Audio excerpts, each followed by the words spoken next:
Now, only 36 days away from the presidential election, and today, Donald Trump, he was campaigning in the battleground state of Colorado. Here are some of those highlights. It's great to be here today in Larimer County and in the beautiful state which we're going to win of Colorado. Beautiful. We can't have 4 more years of Barack Obama. We can't. And crooked Hillary will be worse. She'll be worse. So get those ballots in. We can't beat anybody right now. We don't beat ISIS. Can you imagine General George Patton? He's right now spinning in his grave.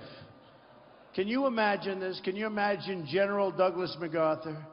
We can't beat ISIS. They wouldn't know what you're even talking about. But I'll tell you one thing they wouldn't do. They wouldn't go on television to announce that very soon we're going after Mosul. Did you see that? They announced, we're going after Mosul. Why do you have to talk? You do it. You do it. Boy.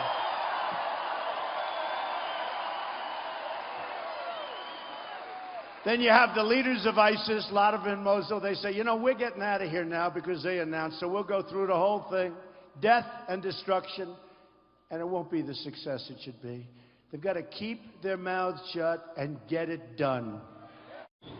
And joining us now with the latest on the Trump campaign and a preview of what we can expect at tomorrow night's vice presidential debate, Donald Trump's campaign manager, Kellyanne Conway. Kellyanne, how are you? Hi, Sean. All right, let's give us a preview of, all right, what are the differences, this might be entertaining to people, between how Donald Trump prepares for debates, which has been written about a lot, and say what Mike Pence is doing, because I've not heard a peep about it. I've worked with Mike Pence for a number of years as his pollster and senior advisor, and he has been doing mock debates with Governor Scott Walker, and he's been preparing with his senior staff. And I think you're going to see tomorrow a feisty Mike Pence take on the record of Hillary Clinton and hold her accountable for the failures of her policies as Secretary of State. Also, as United States Senator, talk about an unremarkable record. And certainly if she wants to continue forward with Obama administration policies, hold her to account, Sean, on what she thinks of Obamacare. Would she bring us to a Bernie Sanders-type single-payer system, especially after we just found out she insulted all those Bernie Sanders voters? You add those millions of people to the tens of millions she said were deplorable and irredeemable, and you're getting like up to a quarter or 30% of the country that she just doesn't like. And I think in Mike Pence, I hope he'll take some time to talk about his remarkable record as governor of Indiana. He cut the unemployment rate in half. He gave a 5% across-the-board tax cut to both employers and individuals.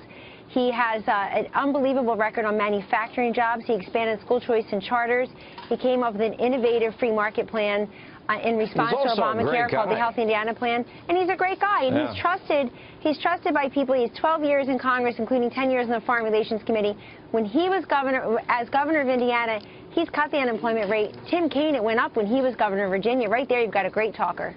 You know, at the end of the day, to me, this election is about big issues. And I know during debates that Hillary doesn't want to talk about, she'd rather talk about birtherism and what Donald Trump said 25 years ago. And, you know, to me, it's about, okay, we're going to cut taxes or raise taxes. Are we going to have originalists on the court or activist judges? Are we going to fire coal miners and put coal companies out of business, or be energy independent? Are we going to, you know, kind of a president that can say radical Islam or can't? Somebody who will vet refugees or not vet refugees, build a wall, not build a wall. The role of the U.S. in the world, education, fixing the VA. There's such, I can't think of one issue they agree on, meaning Trump and Hillary.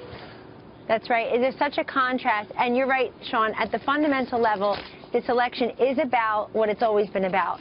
The past versus the future, change versus status quo, a disruptive outsider versus someone who just screams and reeks of everything Washington. And by the way, so does her running mate Tim Kaine, who you'll see on that debate stage tomorrow night.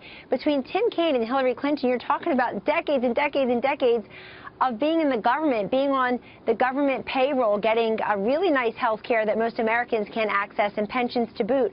You're also talking about this election being between a successful businessman and a typical politician. You're talking about innovative new policies to bring to Washington where he owes nobody in Washington anything, versus a woman who's representing failed policies. The choice cannot be more clear. And Sean, that's why despite all the hand-wringing and the Monday morning quarterbacking that we experienced in the week since the first presidential debate, you look at the new CNN poll out today, and Hillary Clinton still can't get to 50%.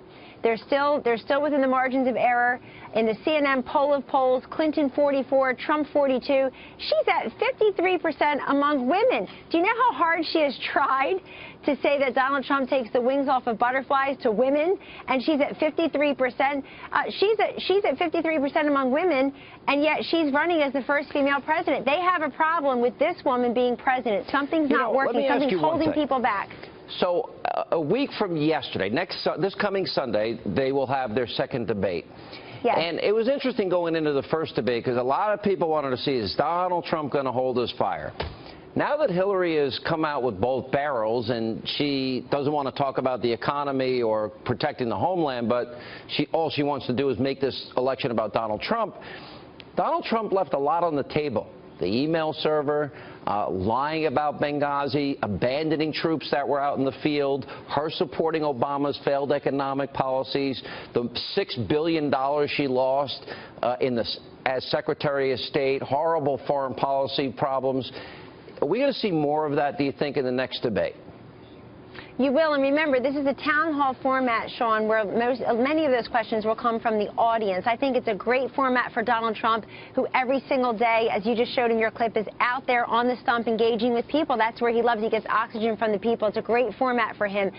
Secondly, there are so many issues in Hillary Clinton's scandalabra, and there are so many issues in Hillary Clinton's failed policies. Just today, her president, I guess, again, trying to help her on the stump, we're told, was talking about the failings of Obamacare. He went after it in 3 different statements that I read, where he's really calling into question whether it's effective, whether it's arranged properly, if it's benefiting people it was supposed to. So I think Donald Trump, he'll be able to get all that out in a town hall format. The other thing I just wanted to mention is you're absolutely right. Donald Trump got 0 credit from the naysayers and his detractors on how gracious and restrained he was. He wasn't going to do. They all thought he was going to come out guns blazing, firing, making crazy comments about Hillary. But that didn't happen. So you can't win for losing, I guess, if you're running a campaign. I wouldn't want your job. I don't care what you're being paid. It's not enough. Well, I appreciate that, Sean.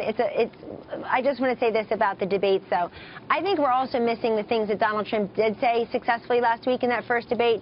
He did get out that she's been there for 30 years, so what the heck has changed? Why would we entrust her as a change maker when 70% of Americans say they want this country to go in a new and different direction?